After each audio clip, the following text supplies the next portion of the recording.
Welcome to the Sports Trigger. I'm Jared with my co-host Travis. Here to ignite your day.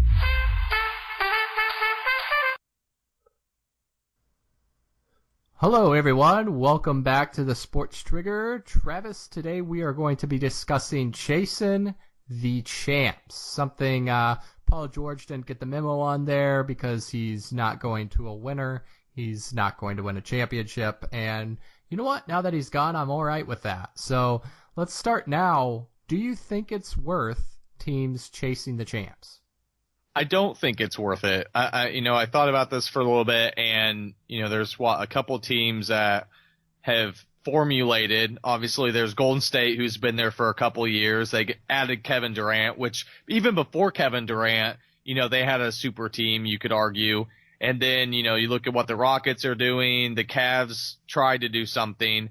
But I think if you try to chase them, that you may get short-term success, but I don't think you're going to sustain it. I think that you need to take your own model and you have to stick with it. And, the best model that there is the Spurs. And look at the model and consistency that they've shown over the years under Greg Popovich.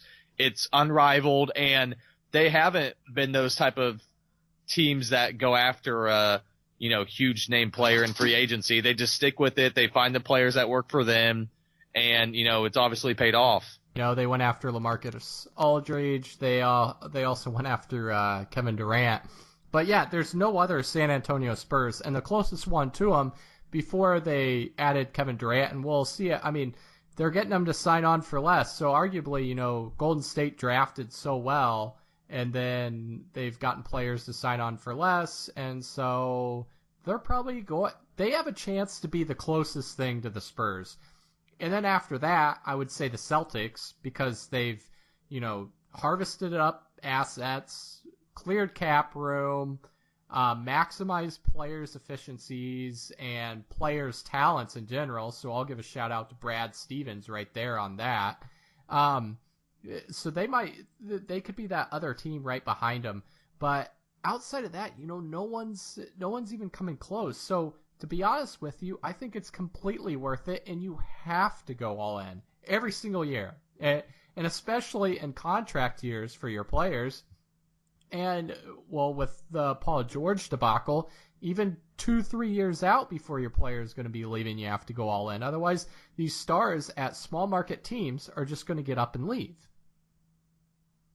So are you saying to do that if you're a small market team, or regardless of what size your organization is? That's a good question. I would go more with small market team, because small market team, you're probably going to lose your all-stars. I mean, it's just fact. You're going to have them right. for, maybe 6-7 years, maybe max.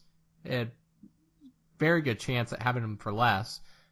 But, those players, for whatever reason, all want to go to big markets. Boston, Lakers, and it doesn't matter if the Lakers have been terrible. It doesn't matter if Boston's been terrible. They want to go play for those teams. Okay. Fine. Small market teams, go all in. Otherwise, you have no choice. You're going to use your players. Big market teams, though, the Lakers, they don't need to go all in all the time because, they have talent that wants to keep flocking to them. And then they'll want to stay. Right, yeah. Yeah, it's definitely those bigger market teams, the Celtics, the Lakers, teams like that where, there's that prestige behind their name and the championship rings, and obviously location's great too, being in LA. Sorry, Clippers, people still don't want to stay with you even though you're still in LA. But, you have Boston with the rings and the history, so the same with the Lakers. But so when it comes to New Orleans, you have me thinking, do you think that Anthony Davis is going to be gone once his contract's up? Well, I've seen some recent chatter that he's going to go to Boston. And, if that's true, okay.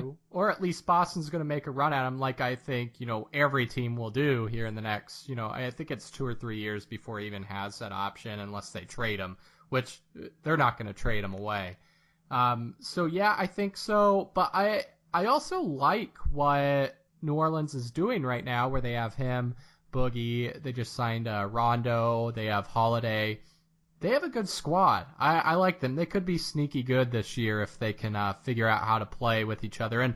And coming straight from Anthony Davis's mouth, Boogie's working on some stuff. That's his exact words, some stuff over the offseason that's going to surprise a lot of people and be really good for the year. So less text. I don't know.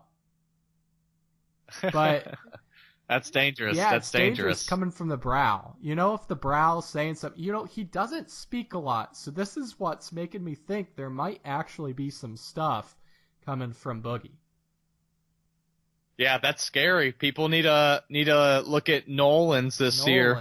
Yeah, I would love to go down to a game there. I just just talking with the people. It's good stuff. So it's a good sports town. So closing this out, you have 3 teams, and the next let's go the next in 3 years from now. So let's rank them. You have the Spurs, you have the Golden State Warriors, you have the Celtics, and we're going to add one more in there. You have the Cavaliers, even though the Cavaliers seem to be on a debacle right now.